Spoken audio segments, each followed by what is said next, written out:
MagMongoSlade.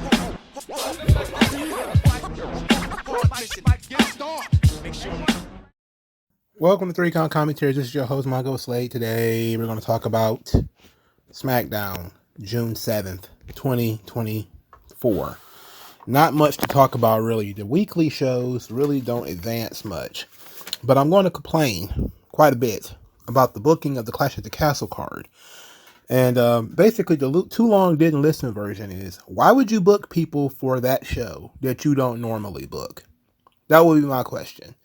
I know that it's in Scotland, but why would you book people like Piper Niven, who are almost never on television, and Isla Dawn and Alba Fire, who are almost never on television, to a show in Scotland and give them title matches when you, one, have not built them up at all, and two, nobody in the audience, whether they're Scottish or not, believes they have a chance in hell of winning? The point of building people up is to give them the idea that they have the chance of winning. There's no way Isla Dawn and Alba Fire are going to beat Jade Cargill and Bianca Belair. It's just not believable. Not believable that Bayley is going to lose to Piper Niven.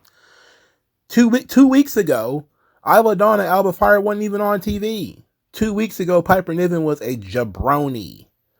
And now you put them in title matches at the show because it's in Scotland, so we got to use the homegrown talent. This is as ridiculous as when they made Jinder Mahal the WWE champion because they were going to India. It's irrelevant. There's only one Scottish wrestler they've been pushing this entire time. Drew McIntyre. That's it. If you had all these other people on the roster and you knew you were going to Scotland, you should have been building them up for this point, not trying to hotshot them into this spot because, well, we're going to Scotland.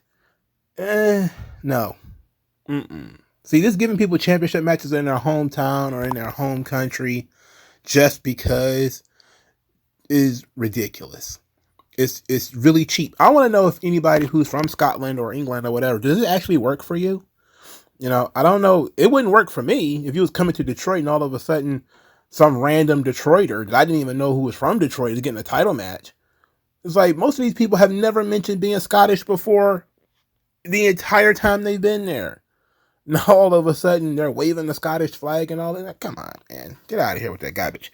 Let's get into the rest of the show, though. For those of you who care about the rest of the show and my opinions on the rest of the show, we're going to try to truncate this thing. Try to do it in less than 20 minutes. It's probably not possible, though. Solo Sikoa and the Bloodline. Paul Heyman was very scared, but he wanted to do the double proclamation of Tama Tonga as the new right-hand man and Tongaloa as the infamous. I know Prodigy is somewhere doing cartwheels. Like, I can't believe our very cool nickname is being used for Camacho in the WWE. Of all the people to name the infamous. This is one of those times Vince McMahon would have stepped in and gave that nickname to somebody actually cool and not to Camacho. But I guess since they're setting up that these guys are criminals, infamous kinds of fits. So basically, Solo Sikoa wants these guys to get a thank you, from Paul Heyman for saving him. Paul does so while stammering and sweating and shaking and everything else. His jaw was just flopping about. Then Kevin Owens came out, and so did Street Profits, and they got into a brawl. This led to Solo Sikoa demanding that Paul Heyman get them in a 6-man tag against these guys, which is what happened in the main event. And Solo Sikoa hit Montez Ford with a chair, causing disqualification, so the Bloodline loses. They don't even win. That sucks. You go through all this, and they don't even win. After the match, they beat the hell out of Kevin Owens and the Street Profits while triple power bombing Kevin Owens through a table and hitting a spear on him as well. So they're mocking Roman Reigns by having Solo do the spear and the Shield triple power bomb. And that's supposed to, of course, make people chant, "We want Roman" even more. And for people to yell at Solo, "You are not him. Him, you are not. You are nowhere near him." But that's the goal of this thing. You know, Solo Sikoa thinks he's Roman Reigns now. He thinks he's the guy in the seat. And clearly he's not. But that's supposed to be the fun part of the gimmick. I don't really hate the Bloodline. I just think it's moving at a really glacial pace. and all of these guys feel like bruisers. Nobody feels like a leader. Solo doesn't really feel like a leader of the group. Even though he's the guy who's been there on television, he doesn't feel like a leader. I think what we're really waiting for is the return of Jimmy Uso. He's been gone for a long time, but we're waiting for the return of Jimmy. He's probably going to return as a huge baby face. That ought to be great. I don't know when they'll do it, but we waiting for Jimmy to return. Jay is on Raw, and I ain't thinking about these guys. And Roman, of course, is somewhere basking in the sun with his fake teeth. The match, I'm guessing they didn't go through with this match on this show because they're going to do a rerun at Clash at the Castle by, making it a no disqualification match or some description. So I can see maybe this is why they didn't follow through, because the Street Profits lose all the time. So why are you protecting them? And Kevin Owens is Kevin Owens. So what do you care about him for? There's no reason to care that much about him. All right, so Bianca and Jade Cargill defeat Indy Hartwell and Candice LeRae, which they did in Saudi Arabia. I don't know why they're wrestling them again. Then they get attacked by Isla Dawn and Alba Fire. Then they get attacked by Shayna Baszler and Zoe Stark. So they went and got a triple threat match for the show, because you got to have the boring lesbians and the obligatory hometown team in the same match, which doesn't make sense to me. If you were going to use Alba Fire and Isla Dawn, you should have just put them in the match and spent this time building them up. And the League of Extraordinary Lesbians could be doing something else on Raw, preferably furthering their angle with Sonya Deville. I already talked about this. Why would you put Alba Fire and Isla Dawn in a match that they're clearly not qualified for, that nobody really wants to see? I guess because their family's going to be in the audience. I guess, man, it's corny to me. If you haven't been pushing them this entire time and you're not going to push them afterwards, why the hell are you putting them in this match? You're just going to warehouse guys until you go to... I can't wait for them to go to Mexico. They may be Dragon Lee and get a championship match or something like that. Is that what it's going to take? They don't have to go to Nigeria before Apollo Crews gets a push? Is that what we're going to have to do here? Maybe Amasa show up when they start doing shows in Nigeria. Maybe that's what they're waiting for with Shinsuke Nakamura. Is they waiting for that good old trip to Japan before they actually do anything? Stupid. Cody Rhodes is stalking the parking area. The loading dock, waiting for AJ Styles. The good old days of waiting in the loading dock for a guy. I miss those days. Anyway, Nick Aldis doesn't want these guys fighting, but Cody insists on it. When AJ Styles finally does show up, he shows up with the Good Brothers. So security, the Good Brothers, everybody's keeping AJ Styles away from Cody Rhodes. So Cody Rhodes marches to the ring, calls him out, and demands a match, an I Quit match, and says that he's going to make AJ Styles say what he should have said last week. I'm okay with this. AJ losing an I Quit match, that's tough. But clearly the babyface can't say I quit. But my thing is, once you beat AJ Styles in this way, where do you go next? A lot of people are saying, well, there needs to be some blood in this one. I can see why you would say that. I understand your point. I hear you. But I don't think they should get too liberal with this whole blood thing. Let's not overdo it. But this match kind of does need it, and I would beg the question, should this main event, the Clash at the Castle? I get it. Drew McIntyre is the hometown guy, but Drew versus Damian Priest is not a pay-per-view main event. It is not. I would, if I was, I don't know, man. Scottish people, let me know. Would you prefer for Drew McIntyre to go on last? I guess if he's going to win the belt, yes. But why not the stars go on last? It shouldn't even matter. The stars should go on last. These guys are bigger stars. Their storyline is more important. It's more impactful. It has more story attached to it.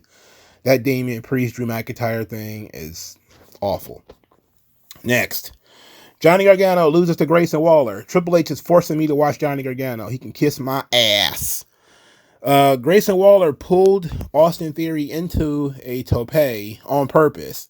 So now Austin Theory is mad at Grayson Waller again this week. They're really telling this story that these two guys are going to end up fighting. They're the tag team champions, though, and I forgot about that. So I don't know what they're doing. But they're still wrestling Johnny Gargano and Tommaso Ciampa, and that's not doing them any good. I guess the real money is when they start fighting each other. But they haven't been champions long enough for them to be doing this. And since Cody Rhodes is the top babyface, Austin Theory can't be anything except the second highest babyface, if that. And I don't know where they're going with this. So, next. Apollo Crews. He got attacked by Legado del Fantasma. He was supposed to have a match tonight, but he got jumped. They whooped his ass, so he's out. I'm glad to see Apollo Crews doing something. Legado del Fantasma, very unfortunate. They were supposed to be feuding with Andrade El Idolo. Except Andrade was given the Speed Championship after Smackdown. So now he's the new Twitter champion. He beat Ricochet, apparently. A lot of people have a lot of feelings about that because he was complaining about, the Latinos wrestling each other on Twitter, supposedly. We don't know how, serious these kinds of, complaints are, but he didn't like I guess he didn't like the idea of all the Mexican guys fighting each other and all this kind of stuff, or why they're always feuding, which is a good point because the Legado del Fantasma LWO thing went for a year and then they added Andrade to it. So they just kept adding random Hispanics to this thing. Dragon Lee got dragged into it. So I don't know if they're dropping the Andrade Legado del Fantasma feud because he complained about it on Twitter or whatever. I don't know if Andrade is upset about his booking in WWE. He probably should be. Again, he should have been a big free agent that they brought in, and they haven't used anything with them. I mean, it's not like the top of the card is, filled up with hot main event talent. You could just hot shot him in there with Cody. Why not? Who else are you going to have him wrestle after AJ Styles? You could just turn Andrade heel and put him in there with Cody. They could have good matches at the very least.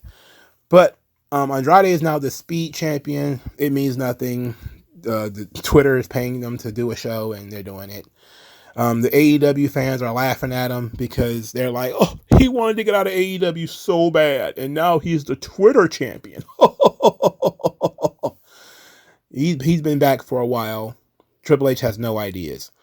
That's unfortunate. LA Knight, though, he's still looking for Logan Paul. Couldn't find him. Did find Carmelo Hayes, however. Carmelo Hayes is continuing his cocky heel gimmick where he started some stuff with LA Knight only for them to end up in a match where he lost again. What is the point of Carmelo Hayes? His whole thing is, he don't miss. And now he don't win. He never wins. Ever. Look, I get LA Knight is being booked to go against Logan Paul, who absolutely destroyed him in a promo later. But why not do something else rather than... Why does Triple H think that you can get over by working long matches and losing rather than working shorter matches and winning and cutting promos about how great you are when you're winning? Why put you up against people that you're not going to beat? What would be the purpose in that? That's what we have jabronis for. You could have had LA Knight beat anybody and call out Logan Paul. Why did it have to be Carmelo Hayes? He just doesn't have any plans for this guy. It's just keep him on TV. He'll do something. We'll figure it out when we get there. Ugh. It sucks. But the match was really good, though. Carmelo Hayes versus LA Knight. I like that. Tiffany Stratton want to be friends with Nia Jax. She called Nia Jax the queen of the ring and thinks she should be the princess of the ring. They have no plans for Tiffany Stratton either. She's been on this roster since before WrestleMania. She's got great reactions at Backlash, had great reactions at WrestleMania. They've cooled her off. There's no forward motion with her. Her thing with Bianca Belair is over. She should have been in the running for Queen of the Ring, but I think she got bounced in the first round. There's just no plans for any of these NXT 2.0 to NXT modern day talents. There's just no plan at all. It sucks. We're still pushing Nia Jax, though. Who got in the face? Well, Michin got in the face of Nia Jax. They got into a brawl. Nia Jax then slipped on some ice and fell down. And she slipped again and fell down. I felt the ground rumble beneath my feet when she slipped. Nia Jax is just humorous. She's hilarious. This stuff doesn't happen to anybody else. You never see anybody else slip and fall. Nobody else is this goddamn clumsy. Nobody else yells about their hole. This stuff is just she is the female Big Show. This is Big Show level stuff. And I like Nia Jax way more than I like Big Show. But unfortunate. Unfortunate. But they're going to be wrestling next week, so get ready for that. Batten down the hatches for that one. Bayley came out there. She talked about her respect for Piper Niven, and she watched her doing the Mae Young Classic. Piper Niven was getting wetted because she doesn't speak good English, despite the fact that she's Scottish. She ran down her career resume, to which everybody said, what? I know the AEW fans, they got pretty mad because people were wetting Roosh on Dynamite because his English isn't very good. But the Americans were also wetting a white woman, Piper Niven, because they were like, what? What is she saying? Anyway, the long and the short of it is that Piper Niven claims she was putting Scottish wrestling on the map since 2008. So by the time Bayley was a fan in 2017, she had already been a world champion. She was a world champion before she even came here. And Bayley was like, I'm going to enjoy beating you. So there was that. Chelsea Green was there too. She was very hot. And Chelsea Green is going to end up fighting Naomi next week because she made some snide remarks about Naomi during the opening part of the promo that I didn't go over and it don't matter. Bayley is going to be wrestling the Scottish World Champion, Piper Niven, the person that they've been treating like an absolute gigantic beach ball this entire time. What was the last major match that she won? There isn't one. There's no last major match that Piper Niven has won that makes her qualified to be a top contender for this title. I can't tell you when the last time she won a singles match. I don't know where her finisher is. I can't tell you anything about Piper Niven. Why in the world is she in this match? Outside of, it's in Scotland. So, there's that. That's the entirety of Smackdown, and we did it under 20 minutes. Hooray us. We did a good job, y'all. Like, share, subscribe. Talk to you guys later. Peace. MagMongoSlade. Best house I ever drew, Daddy.